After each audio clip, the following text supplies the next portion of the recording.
ಅವಶ್ಯಕತೆ ಮುಗಿದ್ಮೇಲೆ ಕೊಡೆ ಯಾರು ಹಿಡಿತಾರೆ ಅಲ್ವಾ? ಈ ಮಳೆನೂ ಅಷ್ಟೇ, ಇತ್ತೀಚೆಗೆ ಯಾಕೋ ಕೊಡೆ ಹಿಡಿಯೋರ್ಗಿಂತ ಬಕೆಟ್ ಹಿಡಿಯೋರ್ ಕಡೆನೆ ಜಾಸ್ತಿ ಸುರಿತಾ ಇದೆ ಅಲ್ವಾ? ಅರ್ಥ ಮಾಡ್ಕೋ, ಅವನನ್ ಜಸ್ಟ್ ಫ್ಯಾಮಿಲಿ ಫ್ರೆಂಡ್ ಅಷ್ಟೇ. ಹಾವು ಇಣಿ ಆಟದಲ್ಲಿ ಮಾವುತನ್ಗೇನ್ ಕೆಲ್ಸ?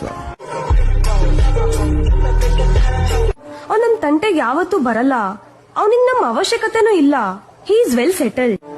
ಒಬ್ಬ ಸಾಫ್ಟ್ವೇರ್ ಇಂಜಿನಿಯರ್ ಪದೇ ಪದೇ ಗುಜರಿ ಅಂಗಡಿಗೆ ಬರ್ತಿದ್ದಾನಂದ್ರೆ ಅದರ ಅರ್ಥ ಅವನಿಡೀ ಗುಜರಿ ಅಂಗಡಿನ ತಗೋತಾನಂತಲ್ಲ. ಅದ್ರಲ್ಲಿ ಯಾವ್ದೋ ಒಂದ್ ಸಣ್ಣ ಪಾರ್ಟ್ ಅವನಿಗೆ ಬೇಕಂತಲ್ವಾ? ಅವನಂಗ್ ಪರಿಚಯ ಆದಾಗಿಂದ ಇವತ್ತಿನವರೆಗೂ ನನ್ ಜೊತೆ ಒಂದ್ ದಿನಾನು ಕೆಡ್ಡಾಗ್ ನಡ್ಕೊಂಡಿಲ್ಲ ಗೊತ್ತಾ? ಒಲೆ ಇನ್ನೂ ಒಂದೇ ಸ್ಪೀಡಲ್ಲಿ ಉರಿತಾ ಇದೆ ಅಂದ್ರೆ ಅದ್ರ ಅರ್ಥ ಇನ್ನೂ ಬೇಳೆ ಬೆಂದಿಲ್ಲ ಅಂತಲ್ವಾ? ಹಂಗಲ್ಲ ಕಣೋ. ಅಪರಾಧ ಖಾತ್ರಿಯಾದ ನಂತರವೂ ಅಪರಾಧಿ ಅಪರಾಧದ ಪರವಾಗಿ ನಿಲ್ತಾನಂತಂದ್ರೆ ಅಪರಾಧದಲ್ಲಿ ತನ್ನ ಶಾಮೀಲು ಇದೆ ಅಂತಲ್ವಾ? ಅವಶ್ಯಕತೆ ಮುಗಿದ ತಕ್ಷಣ ಮೊದಲು ಕಡಿಮೆ ಆಗದೆ ಪ್ರೀತಿ ಅಲ್ವಾ?